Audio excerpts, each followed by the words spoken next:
Silakan. Oke, membaca intensif dan ekstensif. Nah, hakikat membaca secara fisiknya, kegiatan membaca dilakukan dengan melibatkan penggunaan indera mata. Dan indera mata kita melihat dengan bergerak menelusuri baris-baris huruf yang terorganisir dalam tulisan. Pada tahap awalnya, pemperolehan kemampuan membaca, gerakan mata diikuti dengan gerakan penerjemahan huruf dengan suatu atau bunyi yang dilambangkannya. Pada membaca, suara itu adalah aspek yang ditekankan pada umumnya ketepatan menyuarakan huruf-huruf yang tertulis dengan benar. Namun kegiatan menyuarakan huruf-huruf itu ditinggalkan, bahkan kegiatan menyuarakan huruf tercetak itu dianggap sebagai gangguan dalam membaca. Nah, dalam membaca intensif diartikan sebuah teknik membaca yang bertujuan untuk memahami isi teks secara mendalam. Ada 4 teknik membaca intensif yang digunakan para mahasiswa, yaitu A. SQ3R, B. SQ4R, C. PQRST, dan D. KHWL. Apa sih SQ3R itu? Nah, SQ3R itu ada survei untuk meninjau, question untuk bertanya, dan read untuk membaca. Nah, riset mengutarakan, sama review ini tuh salah nulis Bu, meninjau ulang. Nah, dan B, SQ4R itu ada sama, cuman ada satu yang ditambahkan, yaitu write, menulis. Nah, untuk survei itu waktu meninjaunya 5-10 menit ketika membuku. Yang perlu ditinjau yaitu 1. Judul dan susup judul dalam teks, nama penulis dan biografi singkatnya, 3 tahun terbitnya, 4 jumlah halaman, dan 5 pendahuluan atau pengantar, 6 daftar isi, 7 daftar gambar, bagian grafik dan tabel, 8 lampiran-lampiran, 9 ikhtisar dan kesimpulan teks, 10 biografi dalam rujukan, 11 indeks, dan 12 glosarium. Nah, tujuan yang dilakukan survei agar mengetahuinya itu gambar umum isi buku, topik yang dibahas dalam teks, gagasan-gagasan penting dalam teks, susunan dan organisasi teks, cara penyampaian gagasan dalam teks. Nah, untuk question, kegiatan ini dilakukan selama 5 menit. Kegiatan ini dapat membantu kita menentukan tujuan membaca. Kata yang dapat digunakan bisa kata mengapa, siapa, kapan, di mana, dan bagaimana. Jumlah pertanyaan dibuatnya tergantung pada panjang dan pendeknya teks serta pengetahuan kita tentang masalah yang dibahas dalam teks tersebut. Nah, untuk grade membaca, kegiatan ini merupakan membaca baris demi baris yang dilakukan dengan tidak terlalu cepat dan hati-hati. Pada langkah ini kita membaca secara aktif dan teliti dalam rangka mencari jawaban-jawaban atas pertanyaan yang telah disusunnya. Nah, untuk Richard menceritakan kembalinya itu langkah disebut dengan langkah pengendapan dan perenungan. Nah, langkah ini juga dapat dilakukan setelah selesai membaca atau berhenti sejenak setiap kali selesai membaca suatu bab atau bagian untuk berusaha mengingat dan menceritakan kembali jawaban-jawaban yang kita peroleh atas pertanyaan yang telah kita susun, dengan menceritakan jawaban tersebut dengan ingatan kita serta menggunakan kata-kata sendiri bukan dari kata penulis. Nah, untuk review, waktu yang diperlukannya itu sekitar 1/4 dari waktu untuk membaca. Review di sini dilakukan untuk meninjau ulang, dapat dilakukan dengan 2 cara, yaitu melakukan tinjauan ulang atas semua pertanyaan dan jawaban kita, meninjau ulang bagian-bagian penting dalam teks yang telah kita tandai sebelumnya. Nah, untuk tahap ini juga membantu kita untuk menemukan pokok-pokok penting yang perlu diingat kembali, menemukan bagian penting yang belum kita pahami, dan membantu memperdalam pemahaman kita, serta membantu mengingat apa yang telah kita peroleh dalam jangka waktu yang lama. Nah, untuk bagian ini boleh Ismail yang jelasin nggak, Bu? Iya, boleh bergantian ya. Oke. Pada SQ4R Sebentar. Untuk teman-teman yang lain tolong diperhatikan dan siapkan pertanyaan ya, dan saya mau diskusi kita hari ini menyala ya. Jadi nanti Bu. akan saya catat nama-nama yang bertanya maupun menanggapi. Oke, silakan dilanjut, Mas Ismail. Baik, Bu. Pada SK4R, pembaca dapat menuliskan atau mencatat informasi penting. Catatan ini berguna sebagai sarana yang dapat membantu kita menguatkan ingatan atau pemahaman terhadap isi teks sesuai dengan tujuan membaca. Berikut CPQRST, salah satu metode yang dapat dipakai untuk meningkatkan keterampilan membaca pemahaman adalah metode preview. Membaca sekilas, question, bertanya, read membaca, stat rangkuman, dan tes uji coba. Secara umum, teknik PQRST sama seperti dengan teknik membaca SQ3R. Kemudian D, KWLH. Metode KWLH yaitu menuntut pembaca untuk bersikap kritis, dan teknik KWLH ini sendiri merupakan singkatan dari know, pengetahuan yang telah dimiliki, want, pengetahuan yang diinginkan, learn, pengetahuan yang dipelajari, how, bagaimana mengetahui hasil. Teknik ini sangat cocok untuk kepentingan belajar studi. Selanjutnya, Lang.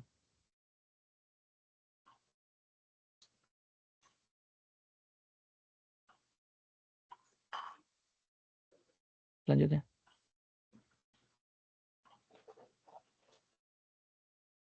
Kegiatan belajar 3. Teknik membaca ekstensif. Membaca ekstensif dapat diartikan membaca secara cepat dan pembaca tidak perlu mengingat isi secara detail. Membaca ekstensif biasanya dilakukan untuk menambah wawasan. Contoh, membaca berita di surat kabar, majalah, atau novel. Akhir kegiatan membaca ini bukan untuk diuji seperti membaca ekstensif, melainkan memberikan respon personal terhadap topik yang dibaca. Selanjutnya. Rizka, gantian Rizka. Ya, ada itu screen-nya belum berubah. Ada 3 teknik membaca ekstensif yang dapat dilakukan, yaitu yang pertama adalah membaca dangkal.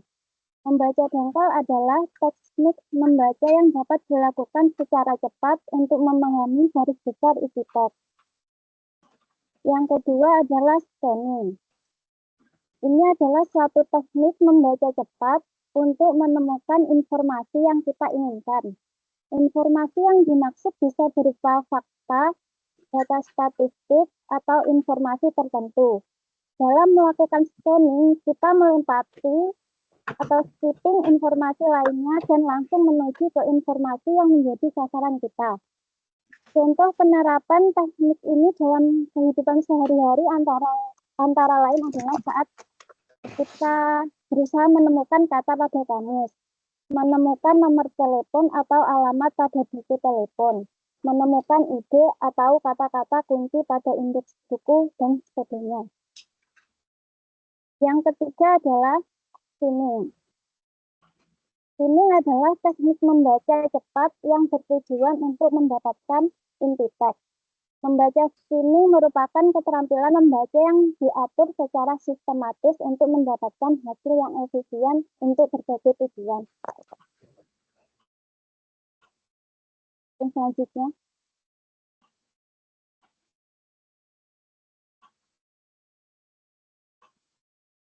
Skimming dapat kita gunakan dalam mengelola teks agar dapat kita gunakan dalam 1. Mengenali topik teks. 2. Mengetahui sudut pandang pengarang atau point of view. Yang ketiga, mendapatkan bagian-bagian penting dalam teks yang kita butuhkan. Yang keempat, mengetahui organisasi penulisan, urutan ide pokok, dan cara berpikir penulis. Yang kelima adalah menyebarkan ingatan mengenai sesuatu yang pernah kita baca.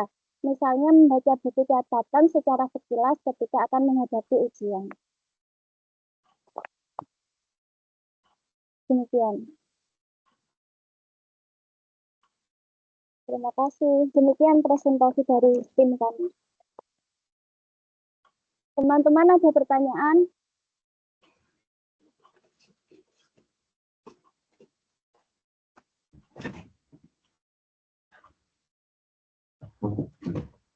Ya.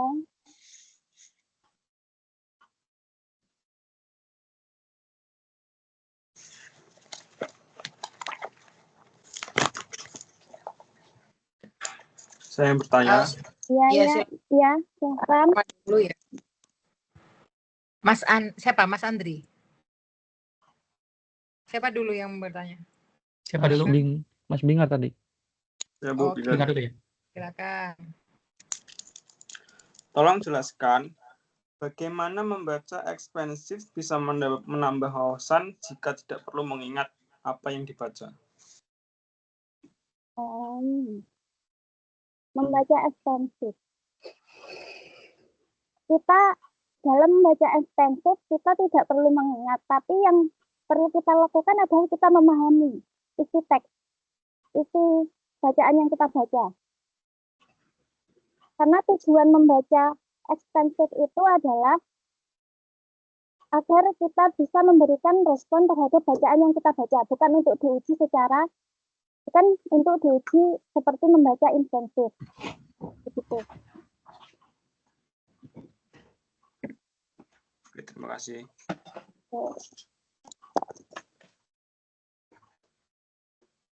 Ada lagi? Siapa dulu, Mas? Siapa yang Saya dulu? bertanya. Saya Mas dulu. Denis, Mas Ansori dulu. Mas Ansari, silahkan. Iya, saya ingin bertanya ya yang tentang teknik cara membaca ekstensif. Tadi kan dijelaskan membacanya secara cepat diperuntukkan untuk membaca berita atau tentang informasi di era digital ini. Kalau kita tidak secara seksama dan teliti dalam membaca informasi, tentu akan sangat berbahaya tentang berita tersebut, entah itu berita hoax atau benar atau tidak, kita nggak tahu. Yang saya tanyakan bagaimana tips dan triksnya agar kita terhindar dari berita hoax atau berita yang tidak benar secara kita membaca berita tersebut secara ekstensif atau secara cepat begitu. Terima kasih. Nah, untuk menjawab pertanyaan dari Mas Muhammad Ansori itu, kita harus melakukannya riset-riset ulang lagi dan membaca artikel-artikel yang lain agar tidak terkenanya berita hoax, karena sudah membaca ekstensif juga kita tidak tahu itu beritanya benar atau tidak, dari sumbernya gimana. Jadi kita harus melihat sisi yang lain.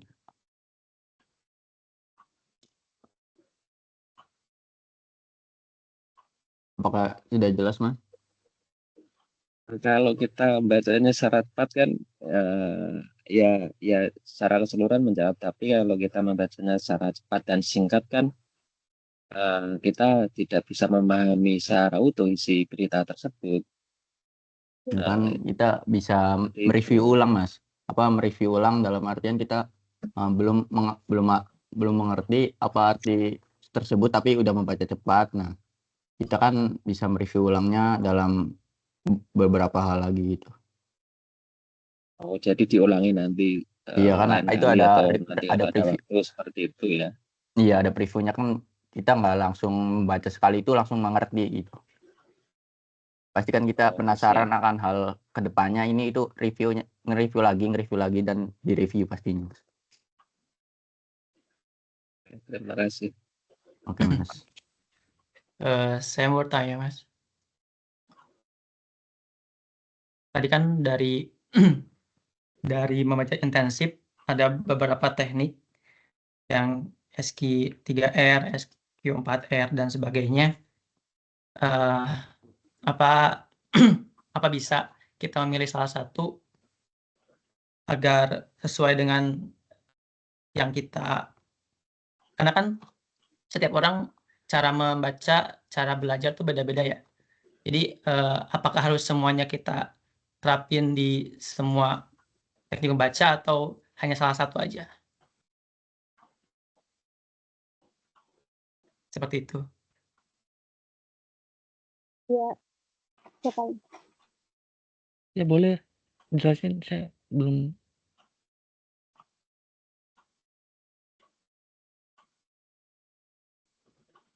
Boleh jelasin lah.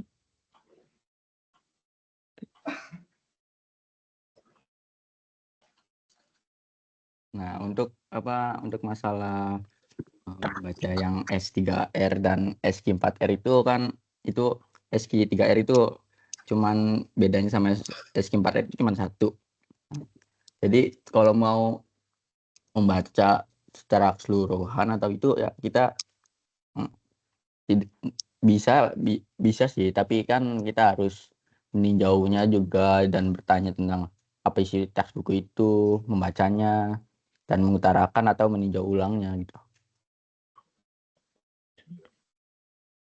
Jadi enggak semua bisa untuk tidak salah satunya sih, Mas.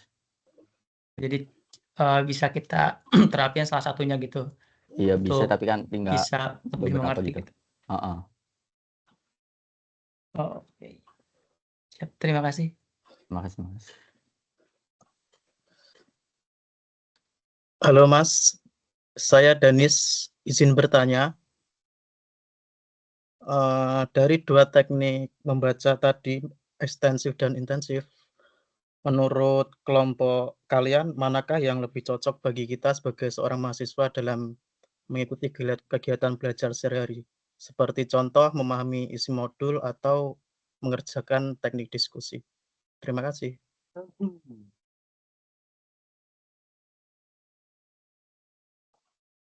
Izin menjawab. Saya pribadi berpendapat bahwa yang cocok untuk membaca modul adalah teknik membaca intensif. Karena lebih intens. Sedangkan membaca ekstensif itu biasanya kita untuk membaca novel kan, untuk menambah wawasan. Demikian.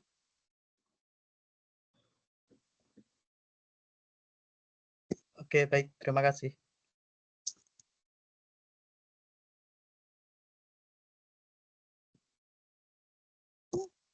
Oh my God.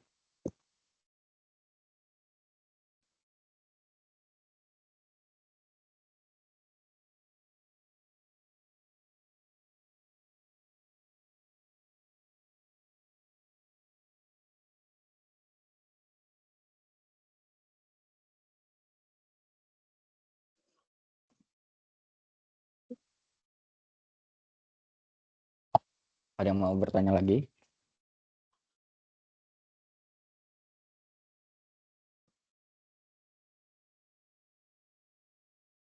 Saya Mas, izin bertanya.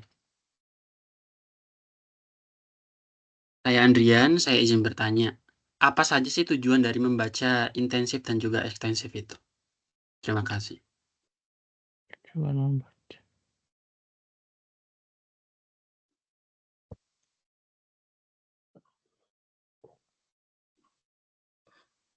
Oke, Ismail boleh dijawab pertanyaan tersebut. Sebentar. Ini di mana sih?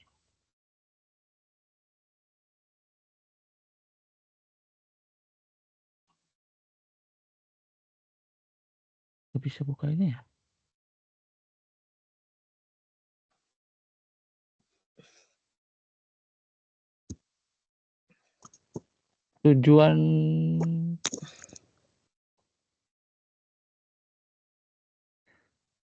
Tujuannya dilakukannya yaitu untuk gambaran umum isi buku, topik yang dibahas dalam teks, gagasan-gagasan genting di dalam teks atau susunan organisasi teks, cara penyampaian gagasan dalam teks. Itu tujuannya sih yang bisa dilakukan.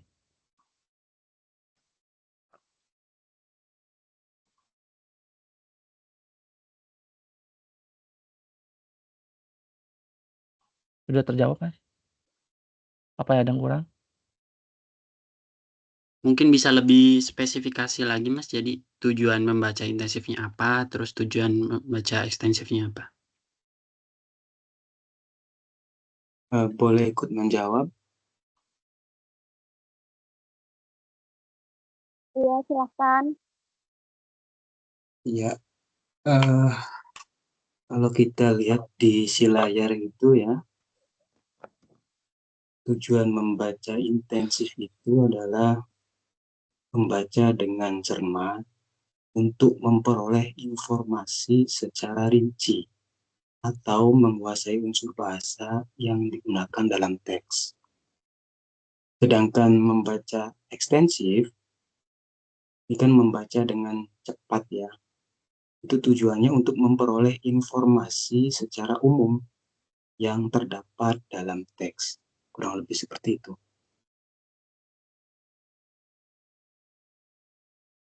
Oke, terima kasih Mas.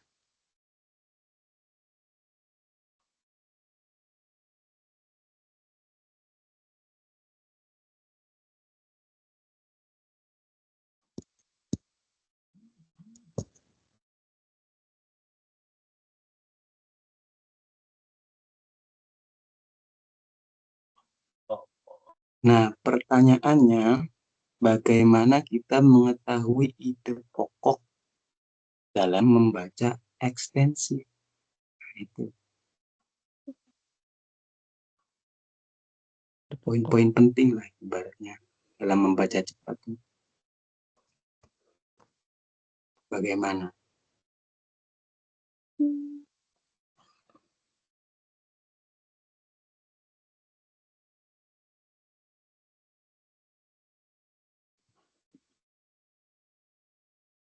Ide pokok.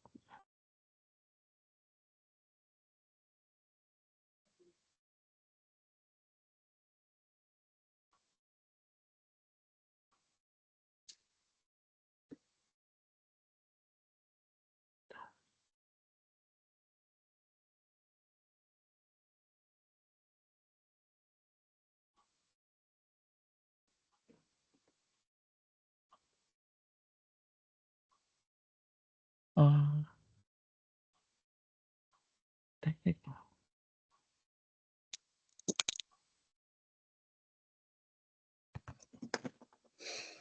Maaf Mas, tadi pertanyaan apa Mas?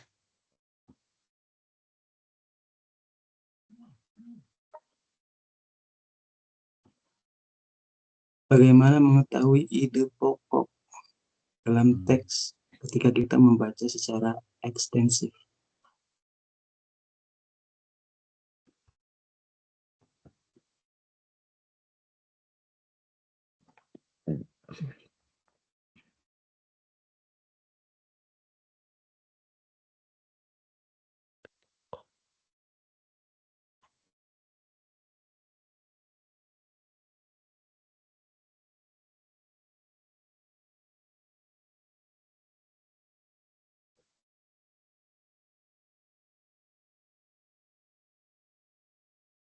Nah, untuk membaca teks yang menggunakan ekstensif itu ide pokoknya, menemukan ide pokok dalam bacaan ekstensif itu fokus pada paragraf dan pembukaan dan penutupnya.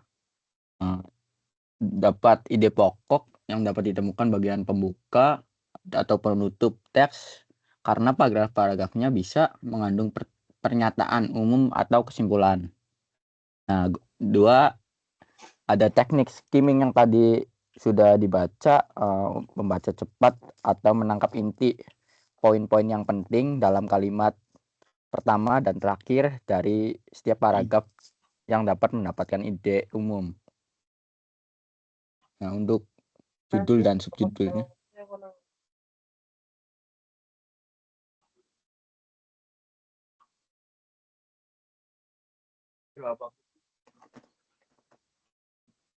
Untuk judul dan subjudulnya itu bisa memberikan petunjuk dengan topik dari teksnya dan membantu mempersempit ide pokok tersebut. Nah, dari kata kunci yang diulang dalam teksnya itu bisa mendukung kata kunci yang sering muncul muncul yang dapat diulang. Dan fokus pada kalimat utama dari setiap paragrafnya yang dapat menemukan kalimat utama dapat membantu menemukan ide pokok tersebut. Ringkasan bacaan dengan cepat. Dengan meringkas dapat memastikan bahwa ada ide pokok yang telah ditemukan dari teks tersebut. Dengan cara ini dapat memperoleh pemahaman secara menyeluruh tentang ide pokok tanpa perlu membaca secara mendetail. Jadi kita membaca dari pembukaan dan penutup secara ekstensif.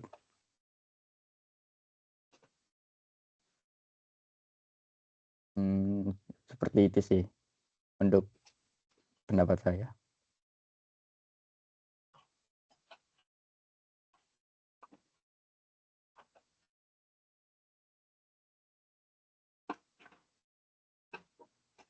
Yo, Mas Muhammad Ansori.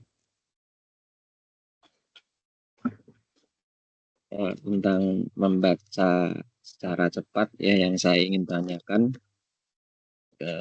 kita kan kalau nggak ada waktu atau misal menghadapi ujian atau semester nanti kan akan melakukan baca secara cepat seperti itu. Yang saya ingin tanyakan, efektifkah cara seperti itu kita bisa menangkap materi di dalam pelajaran? Seperti itu. Bagaimana tanggapan teman-teman? Efektifkah cara belajar kejar semalam atau kita nyicil? Yang kita ketahui kita di sini juga kerja, kadang pulangnya tak nentu. Bagaimana tanggapan dari teman-teman yang representasi hari ini? Terima kasih. Untuk kayak efektifnya belajar semalam itu tergantung pada diri sendiri lagi sih Mas. Kalau memang diri sendirinya otaknya merasa tidak mampu untuk menampung semua daya ingat yang kita baca atau ketahui, itu susah juga. Mendingan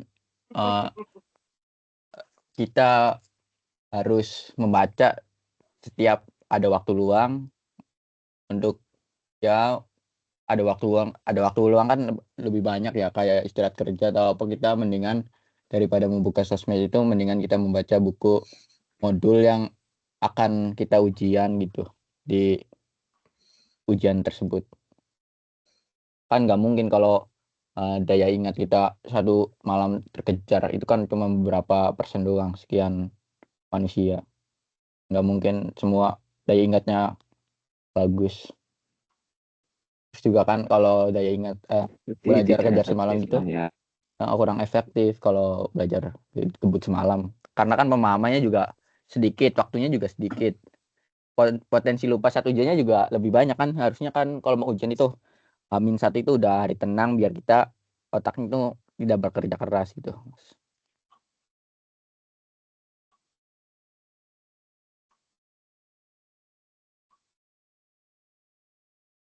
Ya, terima kasih.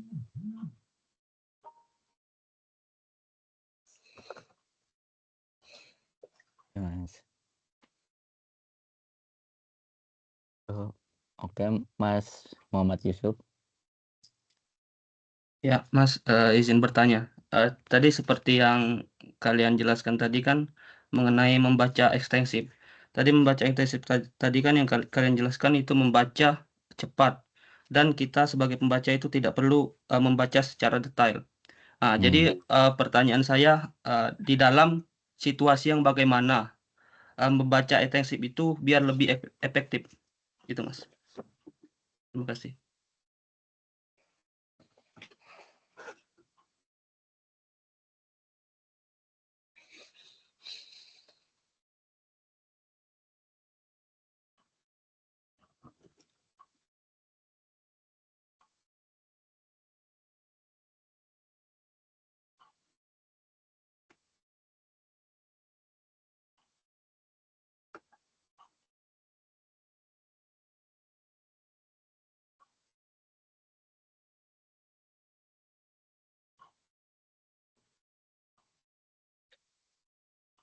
Izin menanggapi hal tersebut ya Mas ya.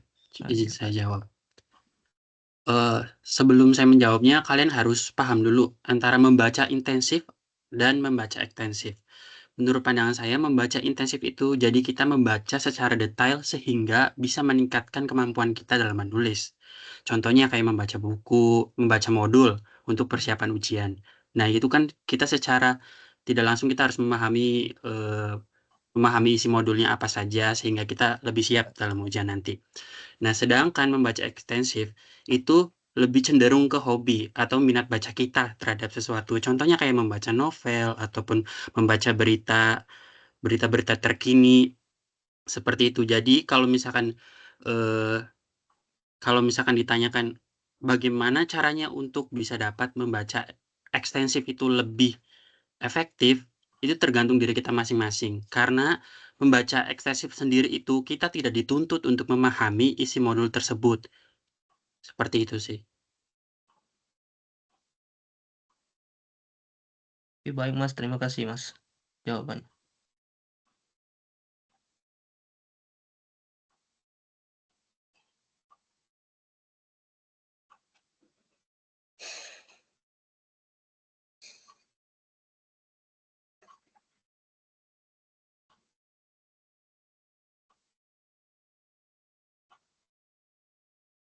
Romael.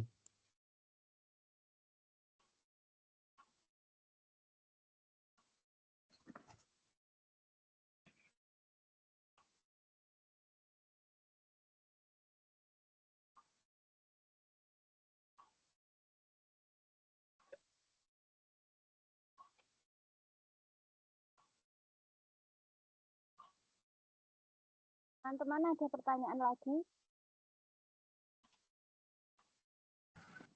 Silakan. Bagaimana tingkat pemahaman teman-teman ketika Anda membaca ekstensif dan bagaimana ketika Anda membaca intensif? Ini perlu direnungkan kembali ya. Karena keduanya ini memiliki kekurangan dan kelebihan masing-masing. Kita boleh membaca ekstensif asalkan kita memang sudah punya pemetaan terkait apa yang sedang kita baca. Tapi kalau kita memang benar-benar dari nol ya, tidak ada pengetahuan dasar, maka saya tidak menyarankan Anda untuk melakukan pembacaan ekstensif. Silakan jika ada yang mau didiskusikan lagi, karena kita masih punya waktu selama 1 jam lebih ya. Monggo. Saya Andrian, saya izin bertanya. Silakan Mas Andrian. Dalam tadi kan membaca secara intensif itu ada beberapa teknik. Salah satunya adalah SQ4R. Nah, ada yang di situ tuh ada menceritakan kembali sama meninjau ulang atau recheck dan review. Itu perbedaannya apa antara menceritakan kembali dan meninjau ulang? Terima kasih. Ya, recite dan review ya. Jadi kalau antara recite dan review ya. Mungkin Iya, Ibu. kelompok 1 bisa menjelaskan dulu, nanti saya menambahkan. Silakan. Recite ya, recite. Silakan.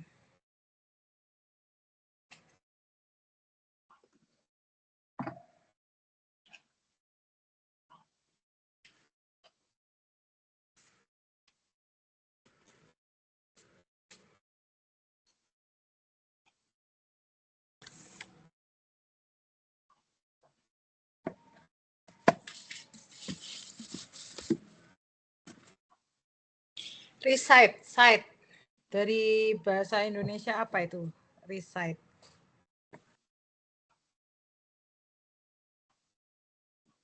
Cite ya. Menceritakan kembali. Menyampaikan pikiran atau ide secara lisan, Bu. Cite, citasi. Artinya kita mengutip pendapat orang, ya.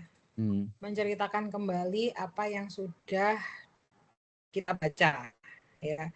Apa yang sudah dikatakan oleh orang lain kita recite, ya. Misalnya saya merecite perkataan Mas Danis Adi Santoso tentang bahasa sebagai alat komunikasi, misalnya ya. Maka saya mengatakan bahwa Santoso di tahun 2021 pernah mengatakan pernah mendefinisikan bahasa sebagai alat komunikasi. Nah, kemudian setelah kita melakukan riset, kita review apakah perkataan si Santoso, ya kalau dalam bahasa ilmiah itu kita memang harus mengutip atau menyebutkan nama belakang ya, bukan Mas Danisnya tapi Santosonya ya. Nah, review itu mengulas apakah perkataan Santoso tentang definisi bahasa sebagai media alat komunikasi ini sudah benar. Ya. Ya, jadi kita bisa menambahkan hasil ulasan kita terkait bahasa sebagai alat komunikasi. Apakah bahasa dikatakan sebagai alat atau penggunaan istilah alat itu kurang tepat? Jadi bahasa ini diredefinisikan ulang sebagai media komunikasi, bukan alat. Karena alat adalah apa, media adalah apa. Nah, itu review. Jadi kita mengulas kembali apa yang dikatakan oleh Santoso. Recite berarti kita mengutip kembali apa yang dikatakan Santoso. Ya, sebatas Santoso mendefinisikan bahasa sebagai alat komunikasi. Reviewnya, nah itu tergantung kita, pendapat kita. Monggo silakan. Mau berpendapat apa? Bahasa bukan kurang tepat jika kita menggunakan istilah bahasa sebagai alat komunikasi, tetapi bahasa adalah media untuk berkomunikasi. Misalnya begitu ya.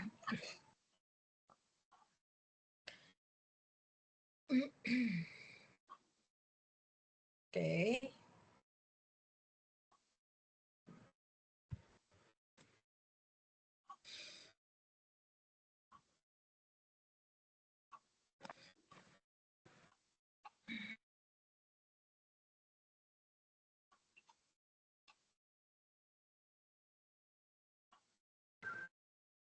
Ada pertanyaan lain?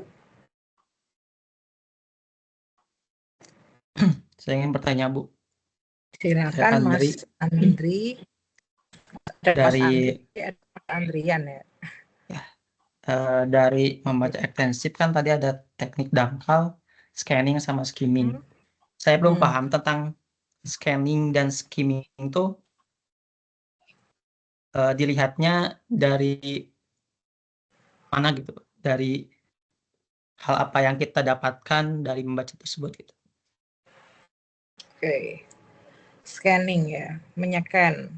Nah, tergantung kita menggunakan alat atau tidak. Kalau kita melakukan scanning itu menggunakan Office ya, atau menggunakan Microsoft Office, baik itu PDF, Word, atau apapun itu, maka kita bisa melakukan dengan cara control find.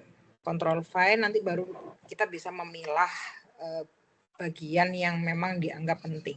Tapi kalau kita melakukannya secara manual, nah kita bisa mengidentifikasi kalimat utama itu biasanya ada, ide pokok itu ada di bagian tengah biasanya. Jadi langsung dilihat pokok kalimatnya. Jangan dilihat citasinya tapi pokok kalimatnya. Begitu. Mungkin ada pendapat lain?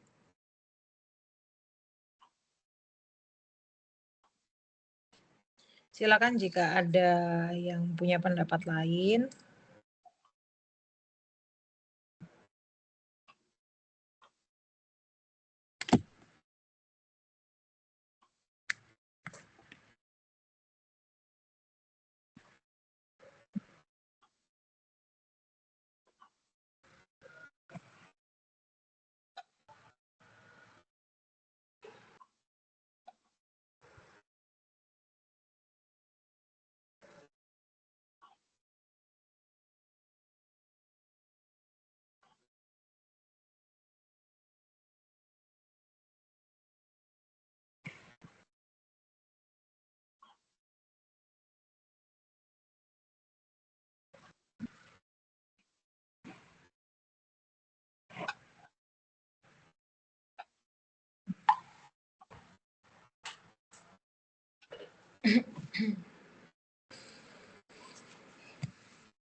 Ayo. Bisa sambil dibuka modulnya ya.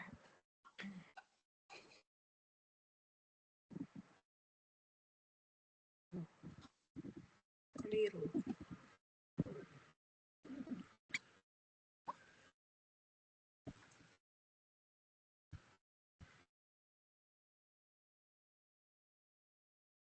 Sebentar, ini kok modul 2 beda ya ini ya, bunyi bahasa dan tata bunyi bahasa. Oh, wait, sebentar ya. Agam fungsi dan kedudukan bahasa Indonesia.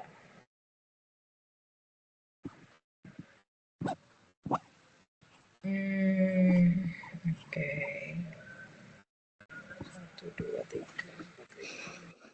Bahasa, jangan baca.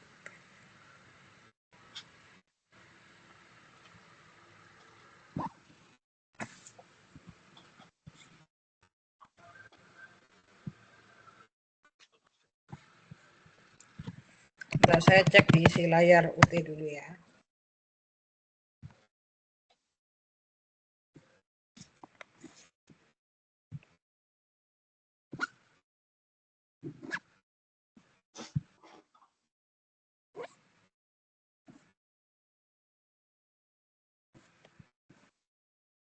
Hakikat bahasa, sejarah perkembangan bahasa Indonesia, baca intensif dan ekstensif.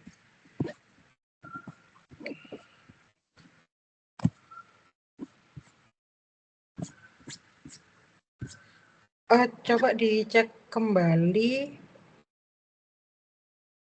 kodenya, ini betul ya, MKWU 4108 ya? Iya, Bu. Oh iya, iya. Karena yang masuk ke tempat saya ini keliru ini sepertinya. Sebentar ya. 4108. Betul kan?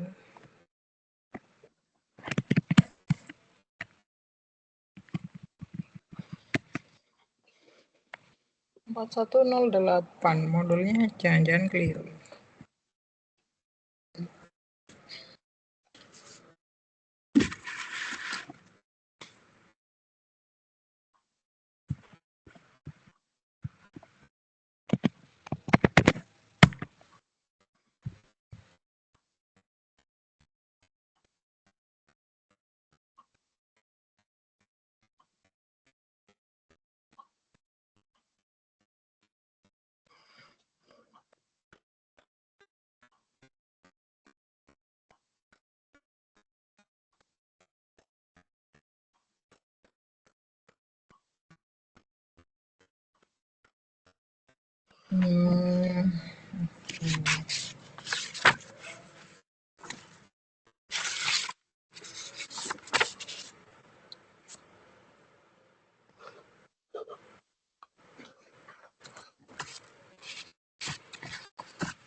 Silakan dilanjutkan diskusinya ya.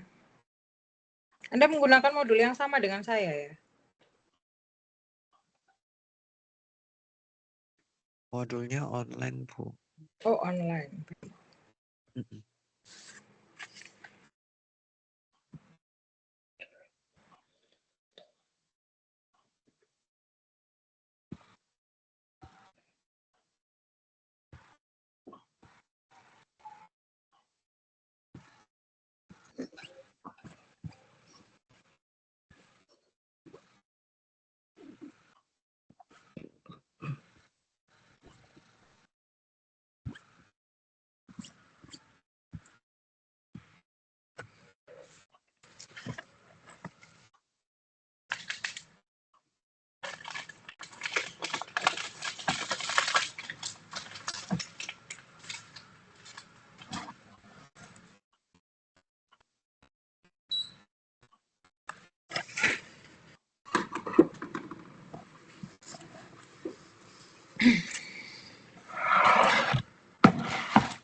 4108.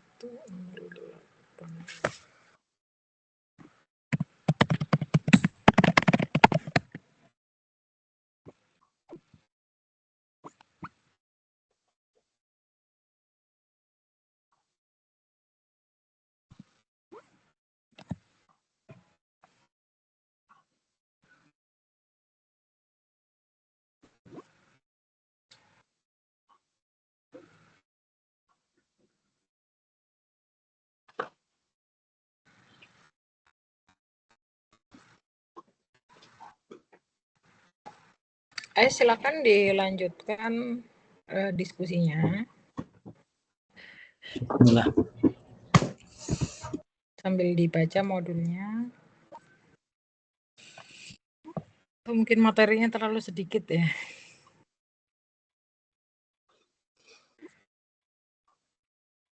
Sebagai mahasiswa, saya menyarankan Anda untuk membaca secara ekstensif ya, bukan intensif. Secara intensif.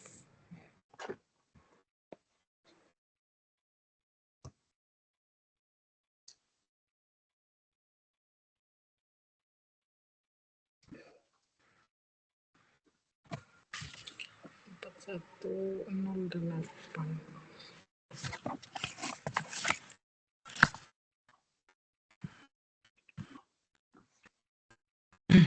Saya ingin bertanya kembali, Bu. Silakan, Mas Andri atau Mas siapa? Iya, Andri. Saya Andri. Oh ya, Mas Andri ya. Saya kira Mas Edo. Dari modul ada kan cara memahami. Itu ada 3 jenis membaca. Ada membaca tersurat, tersirat, dan tersorot. Nah, ketiga itu yang paling saya ini sih yang membaca tersorot itu. Maksud dari membaca tersorot itu gimana sih, Bu? Apakah di sebuah kalimat yang langsung tertuju di institusi tersebut atau gimana? Seperti itu. Namanya menyorot itu artinya apa? Kita sedang menyoroti sesuatu. Berarti kita memperhatikan sesuatu. Ya kan? Kita melihat hal khusus atau menyorot hal yang kita anggap penting. Jadi bagian-bagian tertentu dari buku atau teks yang sekiranya relevan dengan kebutuhan kita. Gitu. Jadi kita harus bisa mengidentifikasi dulu kata kuncinya apa, gagasan utamanya apa. Nah, itu baru dikatakan sebagai membaca tersorot.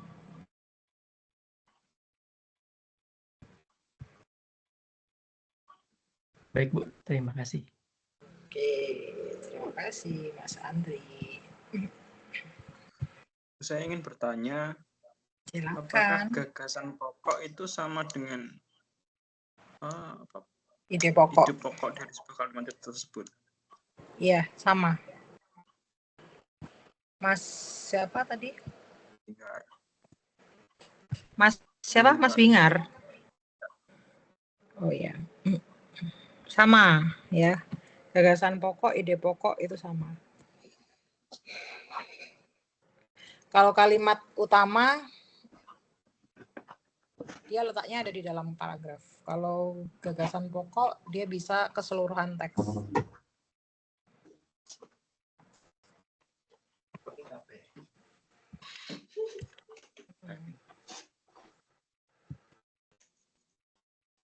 Berarti untuk menentukan gagasan pokok tersebut, kita harus membaca semua kalimat tersebut. Iya, kita harus menyoroti kata kunci. Kalau enaknya kalau kita sedang membaca melalui laptop, kita bisa melakukan control find. Tapi kalau kita tidak menggunakan laptop atau secara manual seperti ini, ya berarti kita harus menyoroti kata kuncinya saja. Ya.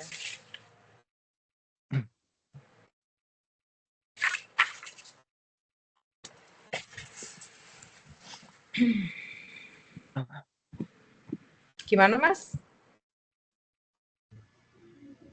Suaranya kecil sekali nih ya. Dan juga ide pokok itu tuh ada kalimat pendukungnya atau yang kalimat-kalimat yang mendukung di paragraf selanjutnya seperti itu. Iya, pastinya. Pastinya ya, Mas. Ini yang ngomong siapa ini? Ini biru semua soalnya. Endi Susanto. Mas Endi. Oh iya, betul.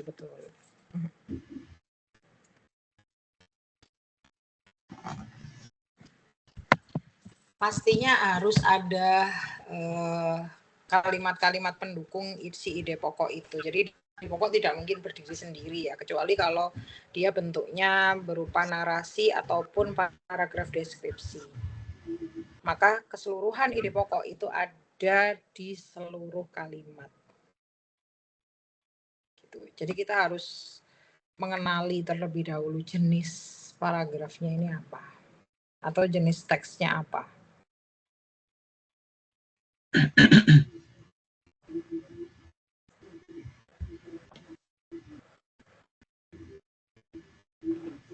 Mudah ya.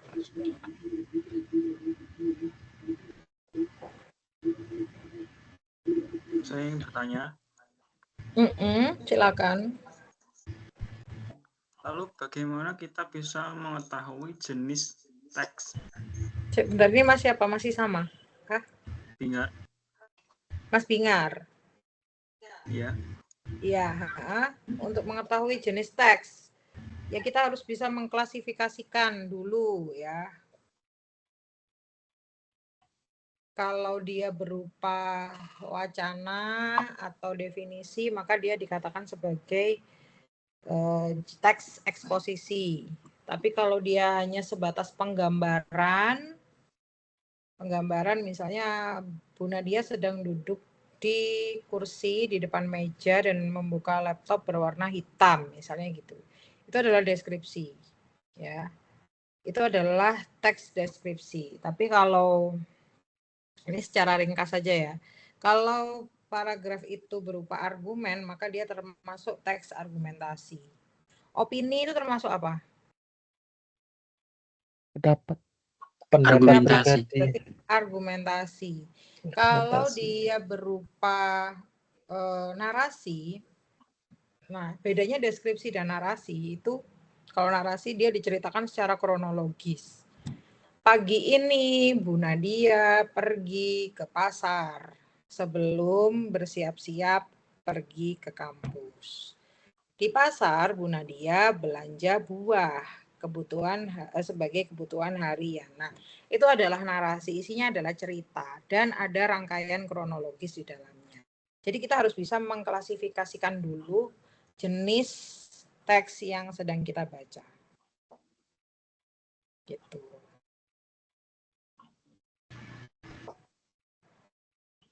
Saya rasa ini ada di mata kuliah bahasa Indonesia sih ya, harusnya sebentar. Ada nggak ya di sini? Nah, saya lihat. Baca intensif, ragam berbicara, bicara normal. Nah, ini ada. Menyusun karya ilmiah, ini mulai sini nih, ada ini. Nanti akan kita bahas di sini ya. Atau teman-teman bisa membuka modul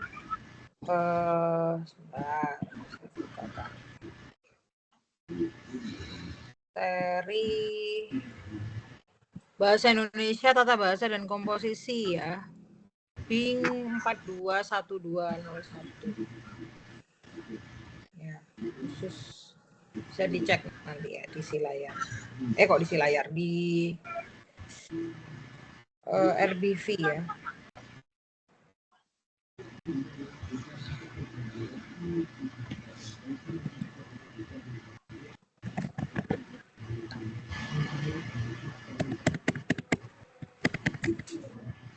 MKWU 108 4108. Silakan dilanjutkan diskusinya. Pertanyaan lain. Saya ingin bertanya, Bu. Iya, silakan Mas siapa? Muhammad Ansori. Mas Muhammad Ansori, monggo. Tentang survei atau membaca sekilas ya Bu, itu kan kita hanya membaca dari judul, nama majalah, maupun bagian pembuka. Yang ingin saya tanyakan adalah di mana kita bisa melakukan survei itu di saat seperti apa, atau penerapannya seperti apa agar kita mengetahui isi berita atau isi buku tersebut seperti itu. Oke, survei berarti kita melibatkan pengetahuan di luar ketika kita melakukan itu ya. Ini untuk teknik yang mana ini, Mas? Iya Bu, gimana? Untuk teknik yang mana? Yang SQ4R. SQ4R. Oke.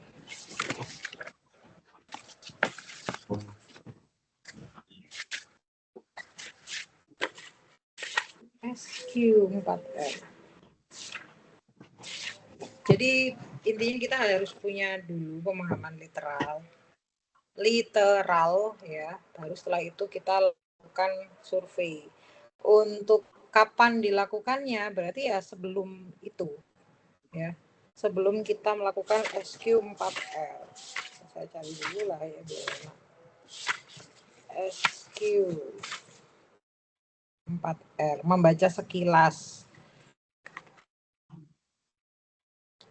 Sebelum membaca intinya berarti kita harus lihat dulu kan judulnya apa, namanya apa, kemudian pembukaannya gimana, subjudulnya apa, penutupnya apa. Nggak usah dibaca dalamnya dulu, tapi yang paling mendasar dulu.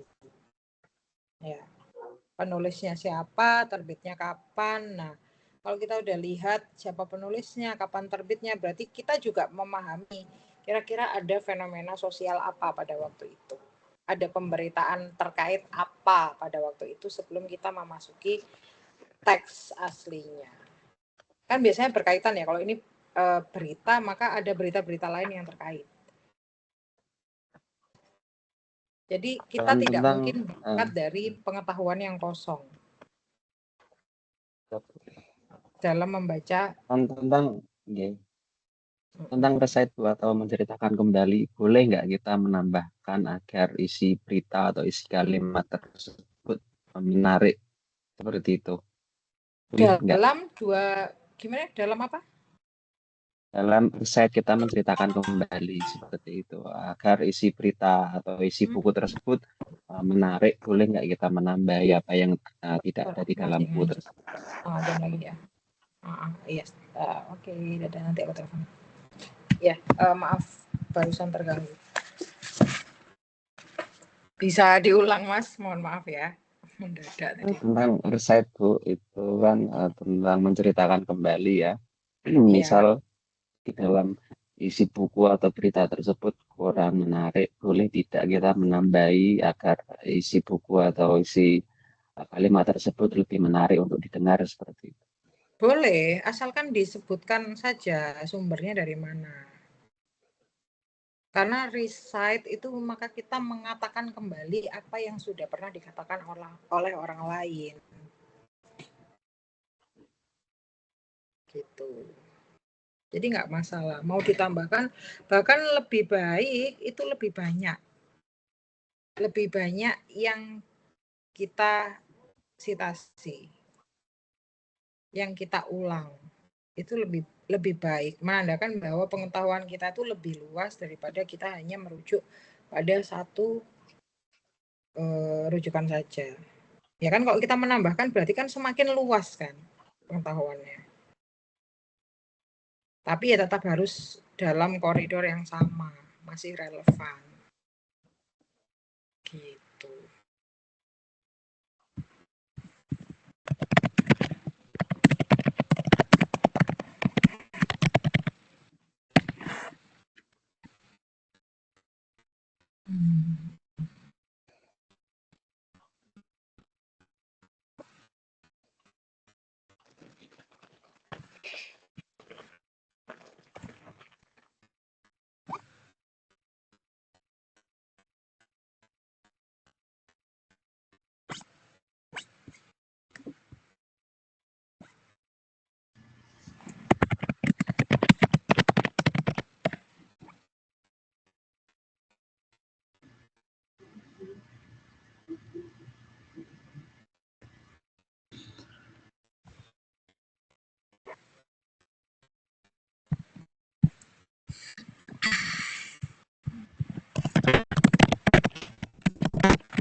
Tadi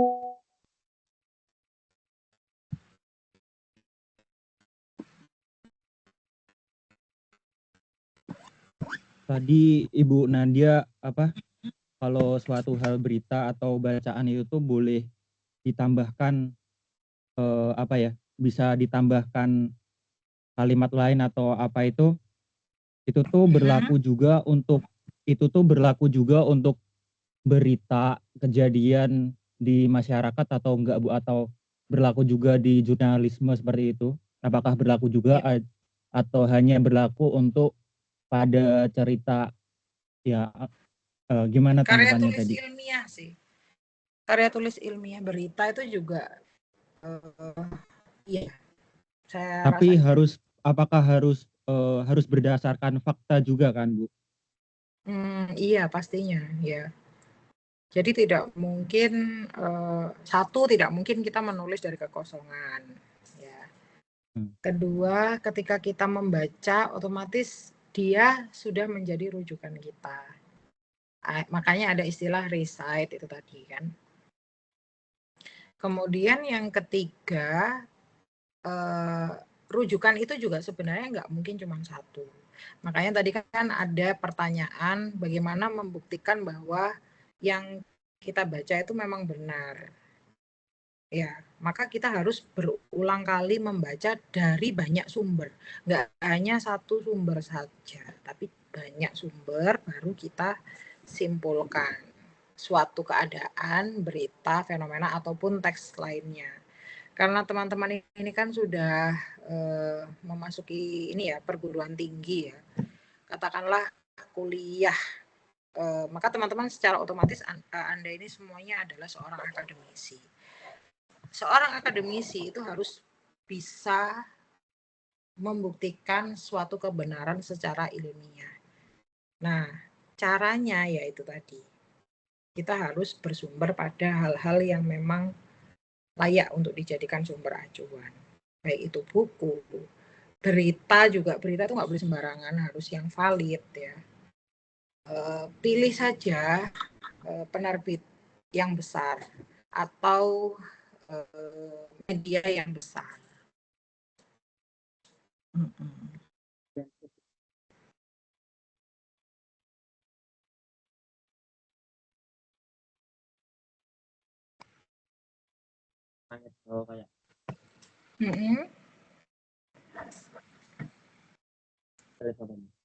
Gimana Mas Susanto? Yang jadi digantiin namanya.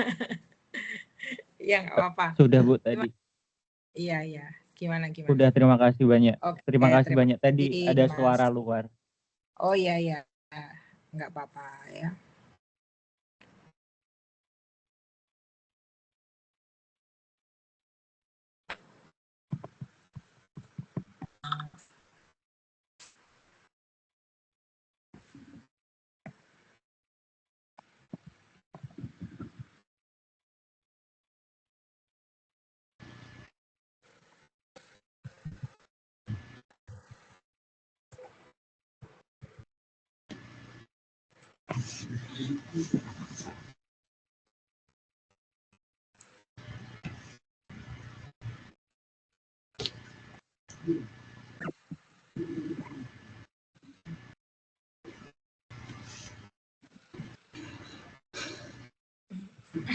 Bu izin bertanya kembali. Silakan.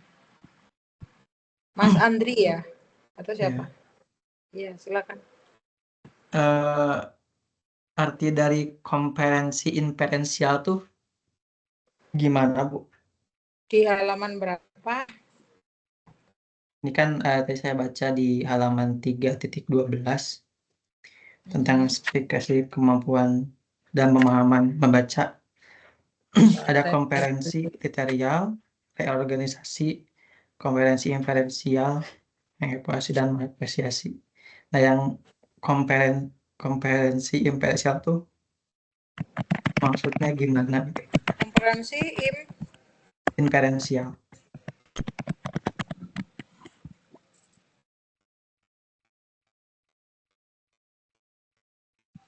Bentar deh. Kok saya nggak nemu ya? 3.12. Iya. Sebentar. Itu di kegiatan belajar 2 atau? Di kegiatan belajar 1. 1. Yang Masih mana, Mas? yang ini. Sebelum Sesudah comprehension ini lah. Mana sih? masih intensif, yang intensif kan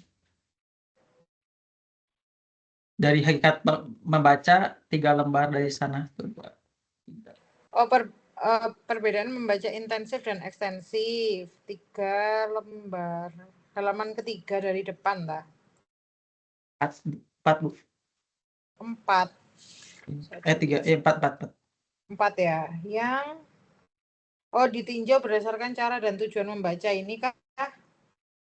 Ya, yang taksonomi Barrett dalam ini yang digunakan untuk seperti tampak pada deskripsi tersebut. Ada komprehensi literal, organisasi, komprehensi inferensial. Comprehension objektif ini tak? Kok saya nggak ada? Atau mungkin diketikkan, Mas, di chat ini Teams. Yang mana Bu, kata-katanya? Iya. Comprehension unobservable, mana ini? Nggak ada istilahnya.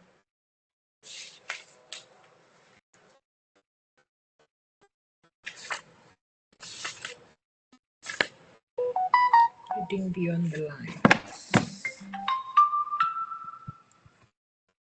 Oh, komprehensi inferensial.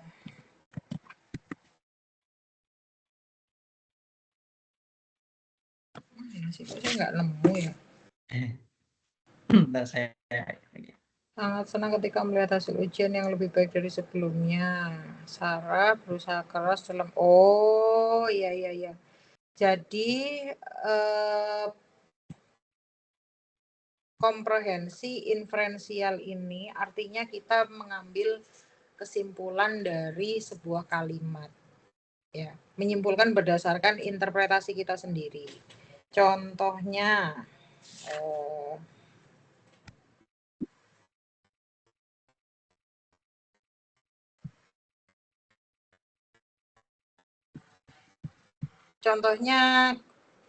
dalam sebuah dalam sebuah teks kita bisa melihat konteks yang ada di dalam teks itu. Nih, Edo merasa bahagia karena lulus tepat waktu, misalnya gitu ya. Maka secara konteks kita bisa mengartikan bahwa Edo ini adalah mahasiswa yang rajin. Nah, itu.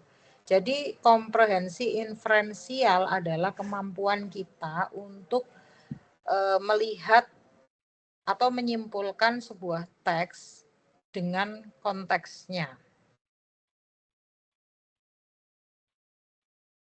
Dan ini dikhawatirkan bisa jadi salah persepsi sih sebenarnya. Tergantung kita lah ya.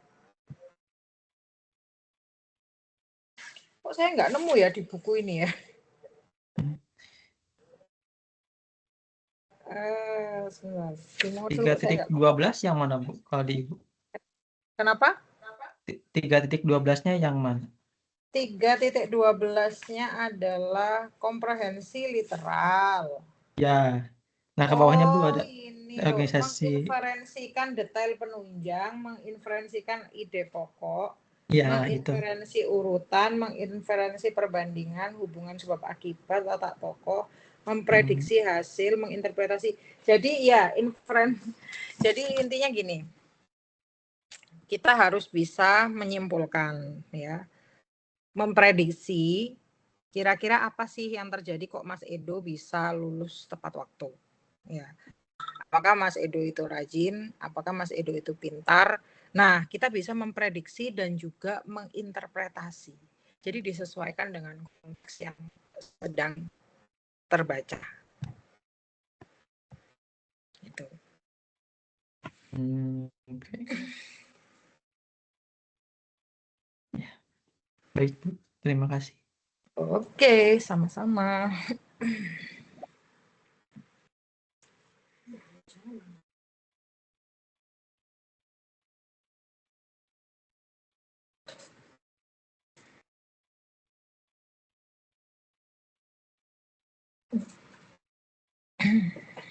Silakan pertanyaan lain.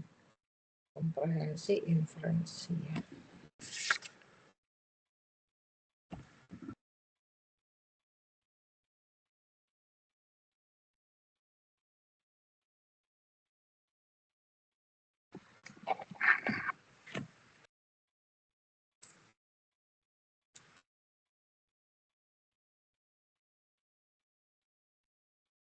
Bu, saya dengar ingin bertanya, apakah konferensi inferensial itu sama saja dengan menebak apa saja yang dilakukan seseorang tersebut gitu? Menonton, gimana? Menebak apa saja yang bisa membuat orang tersebut mendapatkan hasil. Apa saja yang bisa membuat orang tersebut mendapatkan hasil apa? Saya komprehensi inferensial itu apakah sama dengan menebak orang tersebut bisa mendapatkan hasil yang dia dapat? Iya, betul. Memprediksi sih istilahnya ya. Lebih tepatnya memprediksi. Kalau menebak itu kayak sedikit asal ya. Kalau kita memprediksi berdasarkan fakta yang ada.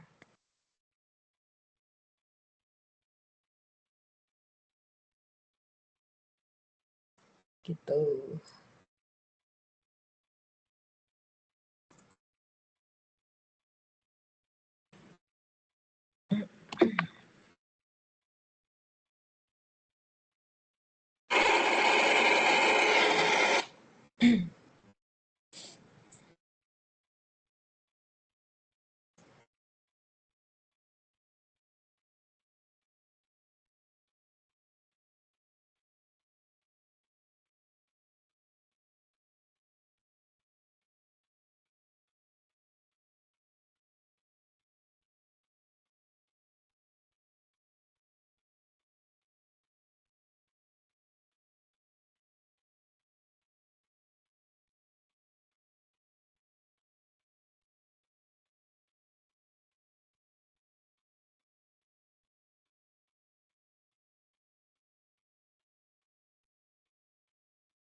Gimana?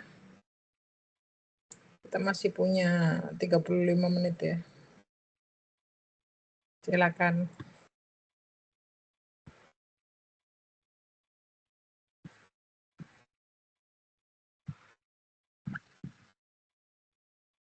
Ini hadir semua ya berarti ya. Dari 19 mahasiswa. Pertemuan pertama kemarin juga hadir semua ya. Alhamdulillah, Bu. Insya Allah hadir semua. Iya.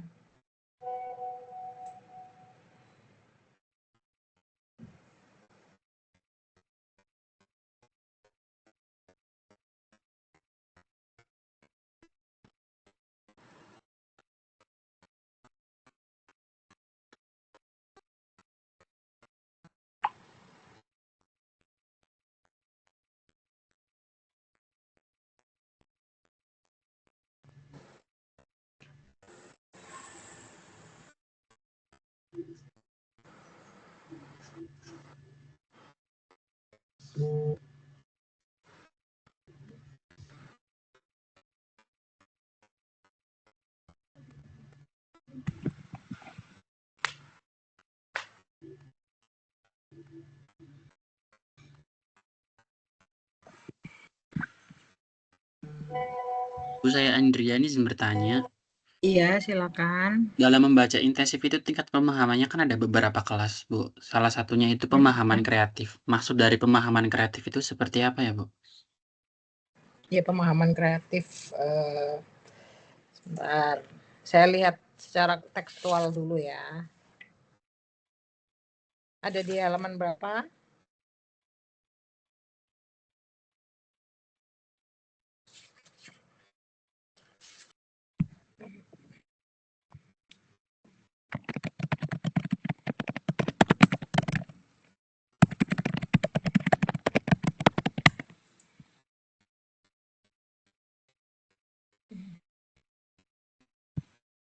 Pemahaman kreatif berarti kita harus bisa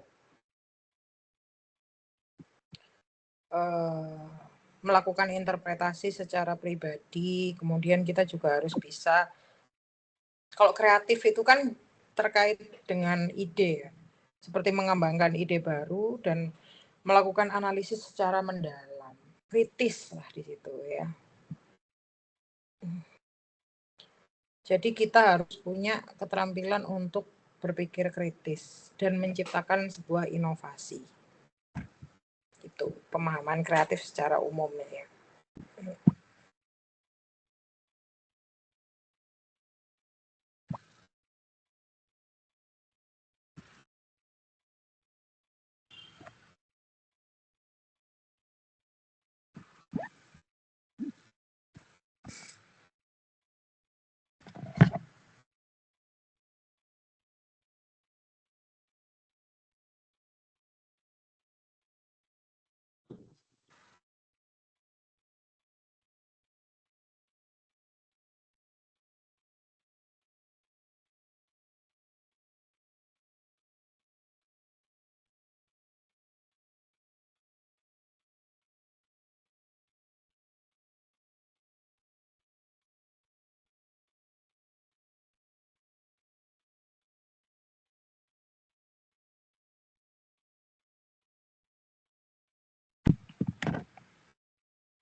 Bertanya.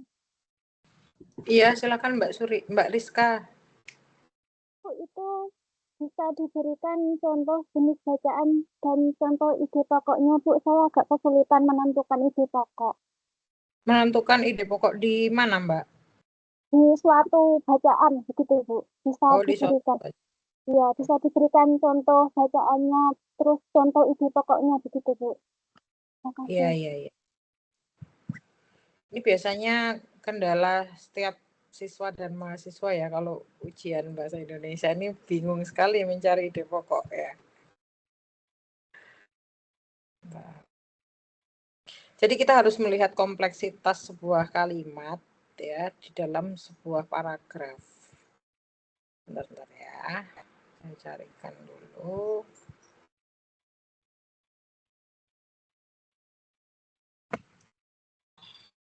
Kecil sekali suaranya.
Oke, saya berikan contoh kalimat. Contoh paragraf ya.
Nah, sekarang silakan dilihat di chat itu, saya beri contoh.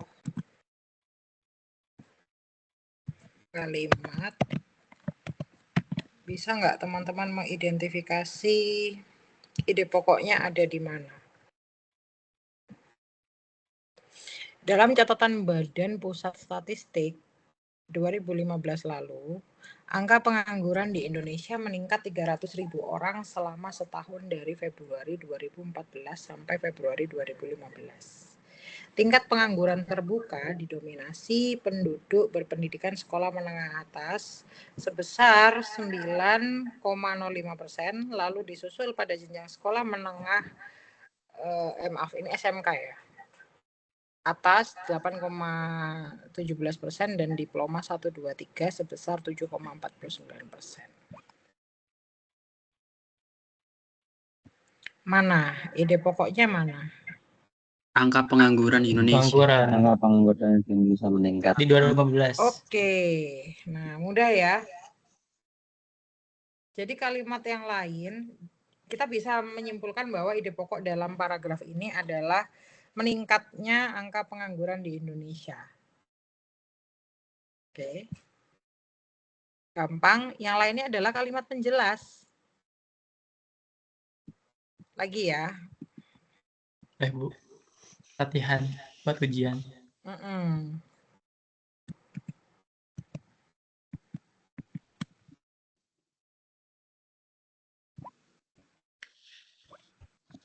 Ketika ujian telah selesai, nilai anak-anak diperiksa. Ternyata terdapat berbagai nilai siswa. Sebanyak 19 siswa nilainya melampaui standar kelulusan. 10 siswa memperoleh nilai tepat pada standar kelulusan dan tidak ada seorang siswa pun yang memperoleh nilai di bawah standar. Sehingga bisa dikatakan kegiatan belajar di kelas ini berhasil. Mana? Ide pokoknya yang mana? Nilai mahasiswa. Kegiatan belajar di kelas ini berhasil. Oke, ya. Nah, sekarang saya cek, saya masukkan lagi contoh paragraf lain.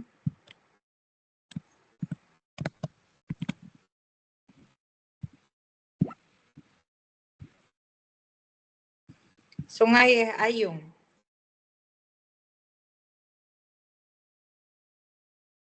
Adalah sebuah sungai terpanjang di Bali. Dengan panjang 68,5 km, sungai ini melewati Kabupaten Bangli, Badung, Gianyar, dan Kota Denpasar. Muara sungai ini terletak di sebelah utara pantai Padanggalak, Sanur, sedangkan hulu sungai berada di Kintamani, Bangli. Di kawasan Gianyar, Sungai Ayung dimanfaatkan untuk wisata rafting atau arung jeram. Sungai ini memang dikenal memiliki arus yang deras dan menantang, sehingga banyak yang ingin melakukan arung jeram di sana. Air dari sungai ini juga dimanfaatkan petani untuk mengairi sawah di sekitarnya dengan sistem subak.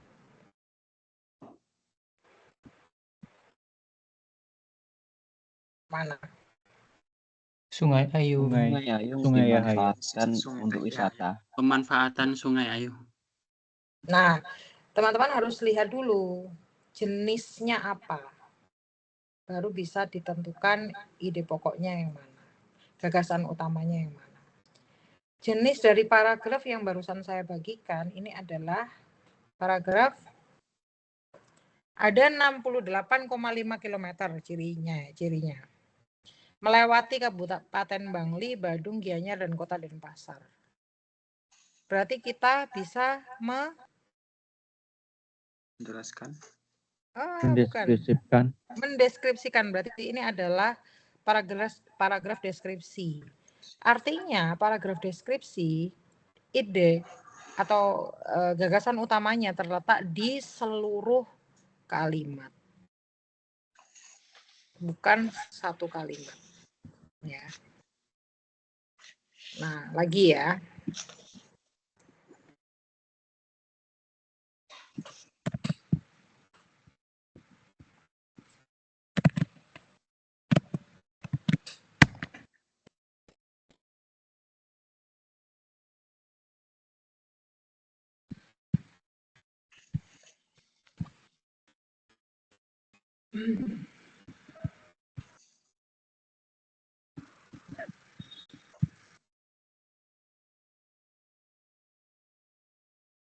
Jadi gagasan utamanya itu tersebar di seluruh kalimat, ya. Tidak ada kalimat utama di sini. Silakan. Kalau yang terakhir ini apa? Pukul 2 malam Marni bangkit. Mula-mula ia berjalan menuju kamar suaminya. Dipandangnya partai yang tetap tertidur meskipun dengan tarikan-tarikan napas yang berat. Pundak laki-laki itu naik dan agak maju, ciri utama seorang penderita asma. Wajahnya pucat, tulang pelipis dan tulang pipinya menyembul. Ketika rasa benci mulai merayap di hati Marni, ia berbalik ke dipan sebelah. Di sana kedua anaknya lelap. Kesucian dua bocah itu tergambar pada kedamaian wajah mereka. Marni hanya membetulkan letak selimut anaknya lalu keluar. Ia masuk ke kamar Tini. Ditatapnya wajah gadis itu lama-lama. Hidung itu persis hidung Karman, juga bibir Tini. Anakku, kukira benar kata orang, kau cantik, mudah-mudahan kau lebih beruntung dalam hidupmu. Berbahagialah, besok kau akan bertemu dengan ayahmu.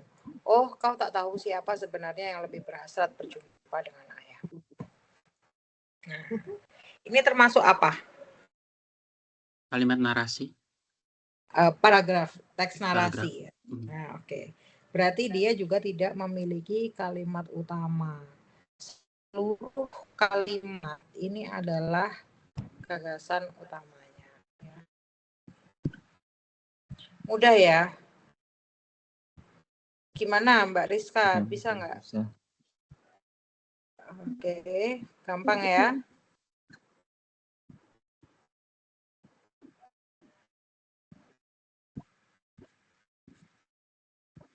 Jadi ya kita memang harus membaca secara keseluruhan sih. Dan lebih cepat mungkin kalau ekstensif ya. Iya, ekstensif itu lebih cepat. Tapi kita juga harus memahami terlebih dahulu cara untuk itu ya. Strateginya bagaimana. Pengetahuan dasarnya juga harus mencukupi. Kemudian keterampilan dalam mengembangkan kalimat itu kita juga harus punya. Jadi kita bisa mengerucutkan mana si ide pokok dari sebuah paragraf atau bahkan dalam teks. Dalam teks itu juga seperti ini ya caranya. Tinggal dilihat aja dia termasuk deduktif atau induktif atau campuran. Atau malah ide pokok dari sebuah teks itu ada di paragraf pertama dan paragraf terakhir. Nah, kita pahami dulu jenis-jenisnya, baru kita bisa menyimpulkan. Itu ya. Mudah? Silakan jika ada pertanyaan lain, boleh disampaikan.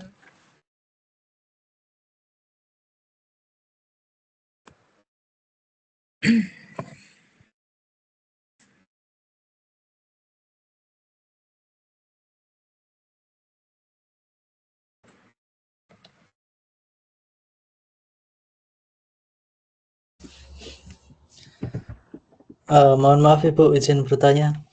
Silakan Mas, siapa Mas Edo ya? Iya.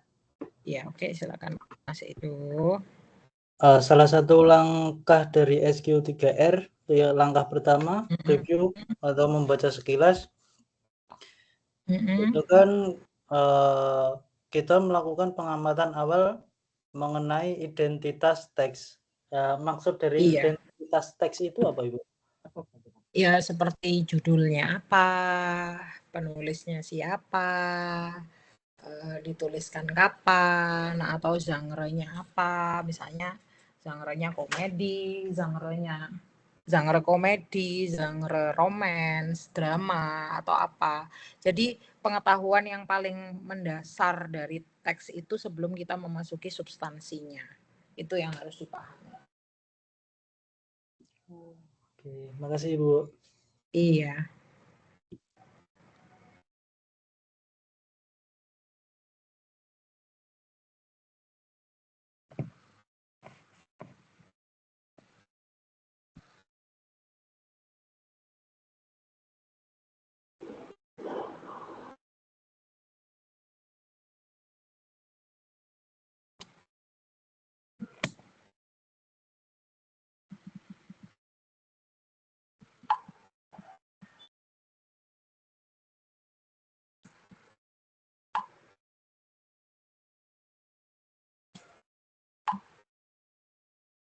Gimana? Ada pertanyaan lagi?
Saya mau bertanya, Bu.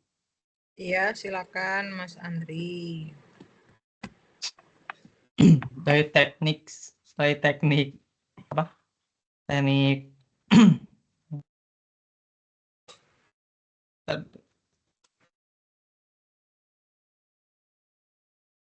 dari teknik yang tadi SQ3R, SQ4R, terus KWLH sama PQRST itu yang lebih efektif untuk kita sebagai mahasiswa dalam mengamati modul tuh yang mana sih, Bu? Sebenarnya tergantung kebutuhan sih. Untuk teknik-teknik itu tergantung kebutuhan dan kondisional sih. Jadi tidak ada yang mana yang lebih efektif. Mungkin yang lebih efektif adalah yang paling lengkap. Ketiga QL.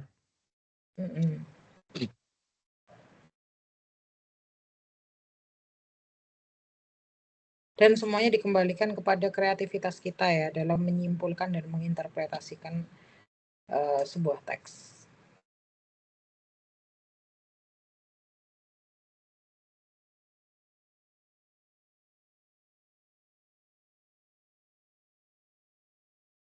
Berarti kita sah aja kalau misalkan mau mengambil teknik yang manapun, Bu. Ketika ada soal ataupun ada yang harus kita baca gitu. Sah. Bahkan untuk memilih kita mau membaca ekstensif atau membaca intensif, itu kita boleh pilih salah satunya. Dan bisa diterapkan di mana saja. Mahasiswa apakah harus membaca intensif? Itu hanya pendapat saya ya sebagai dosen. Tapi ketika Anda melakukan pembacaan secara ekstensif pun itu tidak masalah.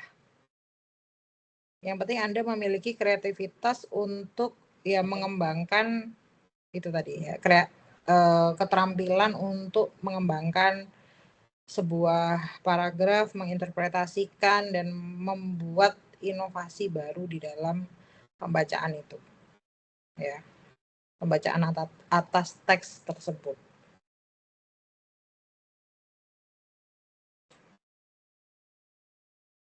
Baik, Bu. Terima kasih. Oke, sama-sama Mas Andri. Baik, masih ada pertanyaan?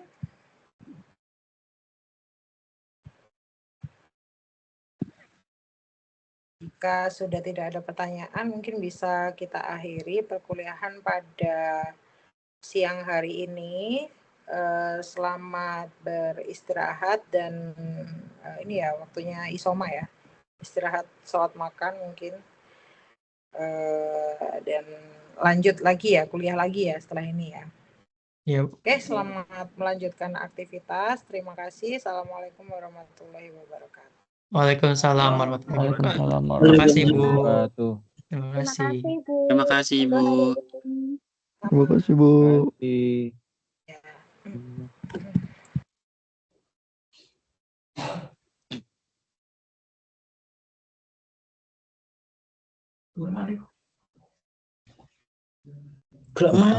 Itu kan lupa nggak ada yang tanya. Itu masih ada Bu Nadianya mau tanya. Yang tadi malam Silakan. Ada pertanyaan apa? Silakan. Untuk si layar ya? Oh iya. Itu dikerjakan nggak, Bu? Apa? Yang di layar kan ada tugas ya? Ada diskusi? Belum.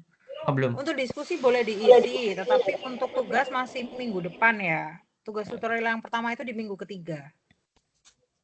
Kalau diskusi boleh dikerjakan gitu? Boleh, ya sangat boleh ya. Ibu, tapi diskusinya masih 3 tahun yang lalu itu nggak apa-apa? Ya ini harus, ya makanya ini harus saya refresh dulu ya, sebentar. Sesi 2 ya. Bahkan materinya juga belum ini. Saya perbaiki dulu ya ini isinya. Sebentar. Saya bingung karena ini diminta untuk sign in lagi.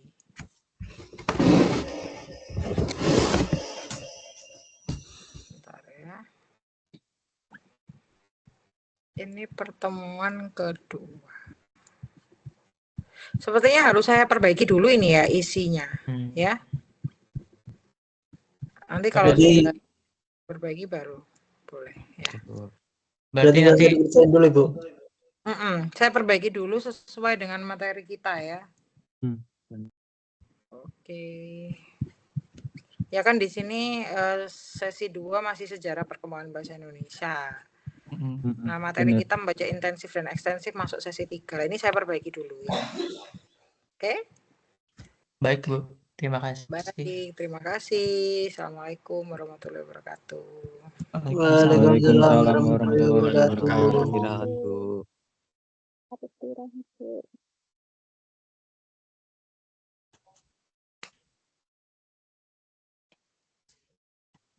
Izin lab, kawan-kawan.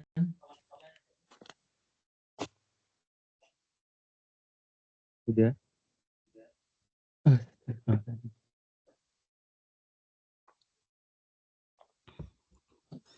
Wah, ini kencot anjing gitu.